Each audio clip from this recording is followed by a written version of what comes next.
안녕하십니까, 빅스 김주환입니다. 제가 오늘은 인천에 사시는 제가 족구인 형님이 발등을 어떻게 차는지 질문 좀 주시고요. 발등으로 차면 되는데 이게 잘 안 되죠. 그래서 오늘은 발등을 어떻게 찰 수 있는지, 어떠한 방법으로 하면 좋은지를 설명을 먼저 드리겠습니다. 우선 발등을 차기 전에 여러분들이 발등에다가 공을 터치하는 연습을 좀 하셔야 돼요. 그게 무슨 말이냐면, 벽치기를 보통 우리가 안축으로 벽치기를 많이 하잖아요. 그래서 발등을 내가 좀 하고 싶다 그러시면 벽치기를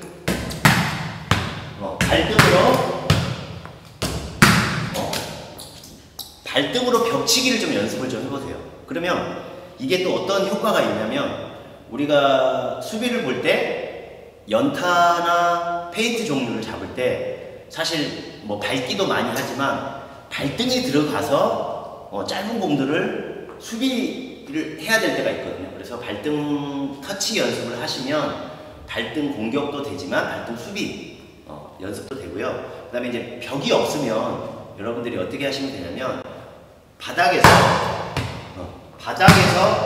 발등으로 터치하는 연습을 좀 해보세요. 이런 연습을 하시면 발등 터치에 대한 감각을 먼저 키우실 수가 있고요.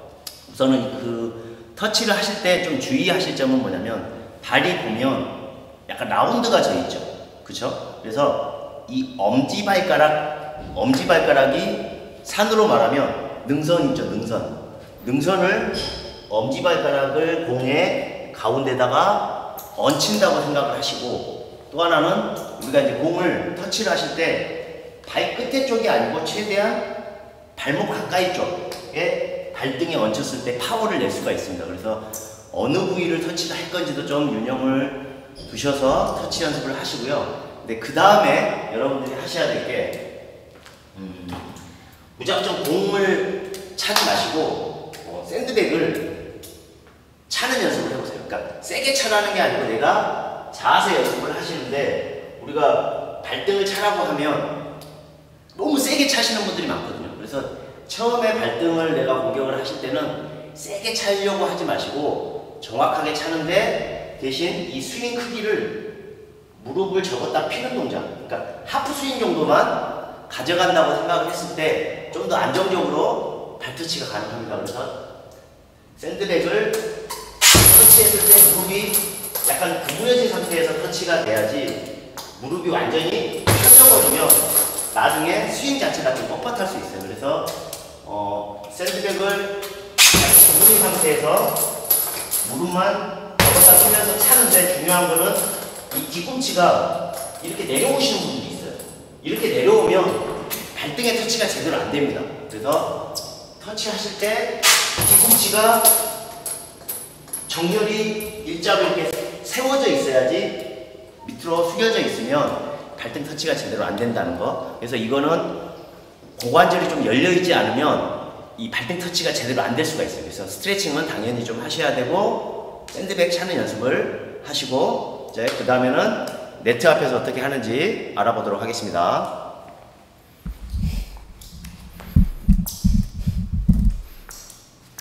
자, 네트 앞에서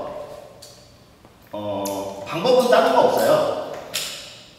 뭐죠? 될 때까지 반복. 자, 그래서 여러분들이 아까 제가 말씀드렸던 너무 스윙을 크게 가져가려고 하지 마시고,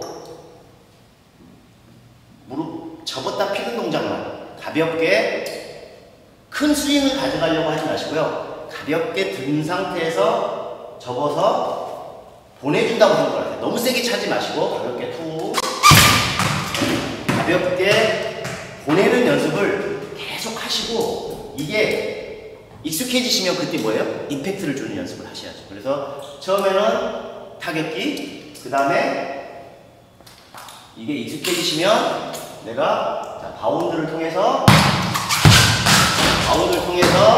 차보시고, 또 뭐죠? 노바운드도. 근데 우리가 이제 발등을 차다 보면 실수가 좀 나올 때가 있어요. 그러면 좀 참아주시는 것도 방법이고, 또 하나는 발등을 차는데 좀 전에 실수를 했어요. 근데 또 발등을 차서 실수를 하면 우리 편 토스나 수비수들이 싫어합니다. 그럴 때는 어떻게 해요? 발날 페인트랑 같이 세트로, 발등하고 발날 페인트를 세트로 가져가시면 내가 조금 이 실수를 줄일 수도 있고 상대를 속일 수도 있어요. 그래서 이거를 반복을 통해서 내 걸로 만드는 시간이 타격기, 바운드, 노바운드를 반복을 좀 하시고요. 마지막으로 A킥, C킥, B킥 발등을 어떻게 차는지 간단하게 알아보고 마무리하도록 하겠습니다. 자, 여기 보시면, 자, 카메라를 가져와서 설명드릴게요.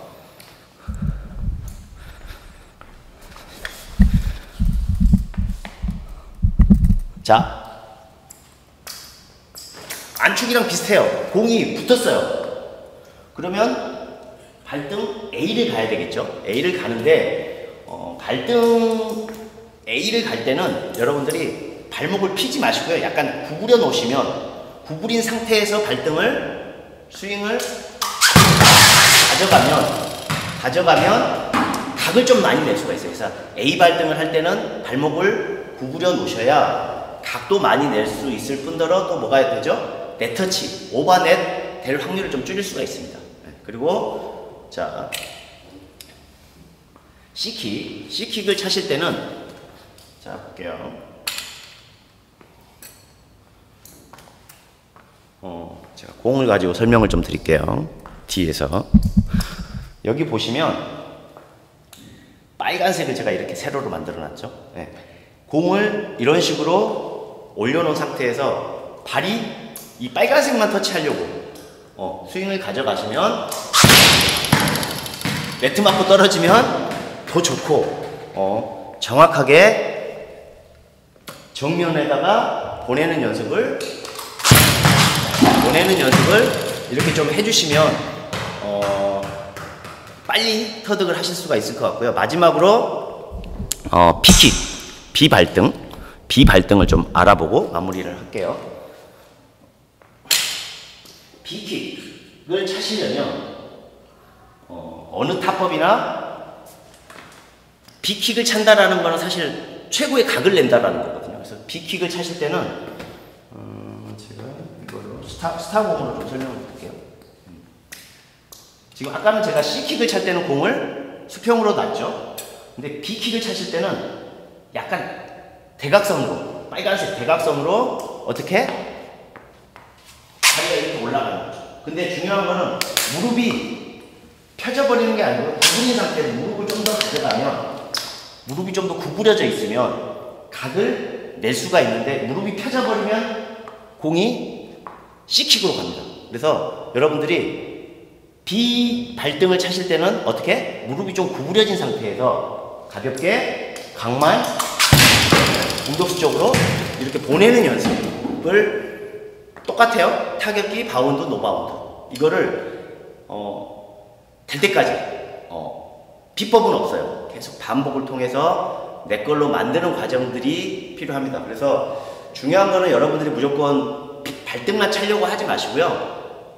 좀 여유가 있다든가 아니면 이기고 있을 때, 아니면 정말 좋은 공일 때 차셔야지, 무조건 막 발등만 차서 내가 수비를 뚫겠다라고 하면 힘만 많이 들어가고 실수가 나올 확률이 많기 때문에 아까 말씀드렸다시피 풀스윙을 가져가지 마시고요. 당분간은 접었다가 펴주는 이 하프 스윙만 해도 충분히 파워가 나옵니다. 너무 세게 차려고 하지 마세요.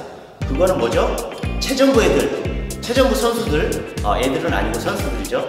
그 선수들은 유연하기도 하고 많은 연습을 통해서 풀스윙을 가져가는 거지, 처음에 발등을 하시는 분들은 풀스윙보다는 하프스윙을 통해서 내 스윙을 만드시고, 그 이후에 내가 더 익숙해졌을 때 풀스윙까지 연습을 하시면 좋을 것 같아요. 그래서 여러분들이 발등을 통해서 좀 더 파워 있는 공격수가 되시기를 응원하겠습니다. 감사합니다.